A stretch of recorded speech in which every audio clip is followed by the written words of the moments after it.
Okay, following through on our top story right now, the major security breach that took place yesterday afternoon in the Parliament. We're learning now that the Lok Sabha Secretariat has suspended 8 personnel for yesterday's security lapse incident. Remember, there are 3 different levels of security through which people need to pass before they're able to enter as visitors inside the Parliament building.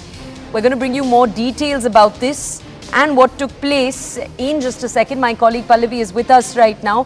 Pallavi, can you just confirm for us, because earlier in the show you were telling us that some personnel had been suspended. When we speak of this number 8, does that include the people you were telling us about earlier? And at what level are these people at? So there are 8 of them, that's what we are being told, but the Parliament Secretariat sources, Toya, that 8 of them has been suspended for dereliction of duty, and of course a departmental inquiry has also now been issued against them. Essentially, these are the same people who were right there at the security frisking points. And how is it that, for example, that they could take the color canister and hide it inside the shoes? Why is it that a proper frisking of them was not really done? That's really going to be the point of inquiry. Was there a loophole there? Were they not actually alert? So these are the points on which all those 8 security personnel who are on duty, where you once show your pass to go inside the Parliament, they are the ones who actually check you, frisk you, which happens right from the point of where you take the pass from the reception till the galleries part, where you are checked along the way, where you're also given directions on where to sit, how to behave, basically the do's and don'ts protocols. So it's 8 of these people, what Parliament Secretariat are telling us, have been suspended, and a departmental inquiry has also been ordered against them.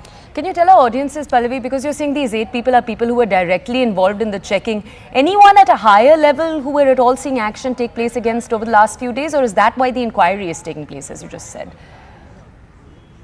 Well, I think that's going to be coming more step by step, Toya, because it's immediately the first point where that mistake may have been made in terms of not proper frisking is where you take action against. See, as we have been talking about since yesterday, the procedure is very simple. You know, once you enter that particular building where, for example, your passes are being made, the first point where you enter, your bags are scanned, and after that there's a physical frisking which takes place where you are checked for mobile phones or anything on your body.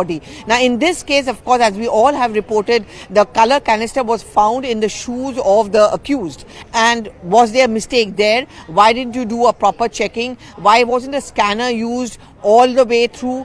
So where was that mistake made? So those are the points which are being checked. After that, you go to a reception table. That's where you collect your pass, and then after that you yet go to another section because it has a biometric code. That pass is scanned, and then you step out, but you're still checked along the way. It's a little I would say around more than 500 meters walk which you take in from the reception building till the visitors gallery. So it's a long walk, and therefore on the way there are watch and ward staff, there are security personnel who keep a very close or hawkish eye on you. And then you're checked once again when you're about to enter the visitors gallery. Was there a goof up there? Was someone not paying attention? All of these points are being made, accumulated, and this is going to be a part of the departmental inquiry. If need be, that's what parliamentariat secretariats are telling us, if need be, more heads could roll, because they're going to start checking why was, for example, the CCTV cameras, they are also scanned. All of that has now become a part of procedure. Okay.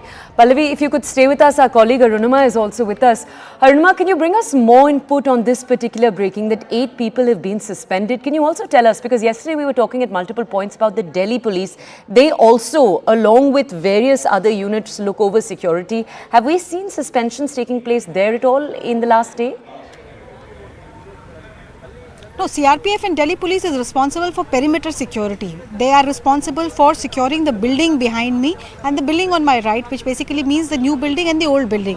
This was because once the Parliament attack happened in 2001, on the other side, I'll just try and move and show, this white curtain has covered that main gate. On the other side of it is the gate from the Vijay Chowk side. That gate was breached back in 2001, and that's why CRPF and Delhi Police has been brought in to ensure that the perimeter is secured. So anybody who wants to ram a vehicle that is to be stopped by Delhi Police and CRPF. Inside, it's the parliamentary security staff who's responsible. They are responsible for carrying out frisking, door frame, metal detector, pat downs, and at the visitor gallery just before you enter to frisk you properly and see what is it that you're carrying on person, if you're carrying any mobile or any foreign object which is not allowed. So these 8 people who have been suspended for dereliction of duty are people who are now being held accountable for failing to detect that canister or that spray in the shoe of these two who entered the Lok Sabha chamber.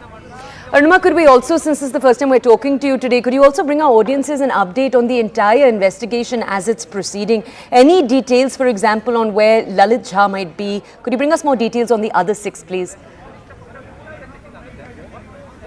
Right, so let me begin by telling you about the role of each one of those. Right behind me here, the yellow tape has barricaded this area where the canisters at the Transport Bhavan side outside of Parliament were set off, the smoke bombs here. This is where Neelam and Amol were picked up from.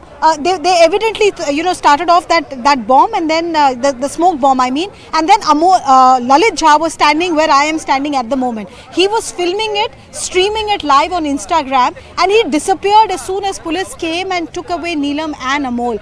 Where Lalit went from there on is not known. He's still missing in action. And about 10 minutes after the incident inside happened, reports came in from inside Lok Sabha also that 2 people have jumped in the visitor gallery. It was only later that investigation showed that the 2 incidents were connected. They were all part of a group. 2 other people, Vishal and Vrinda, who were in Gurgaon, they were picked up late in the evening after questioning threw up that this entire group was being harbored by Vishal and Vrinda in their Gurgaon residence.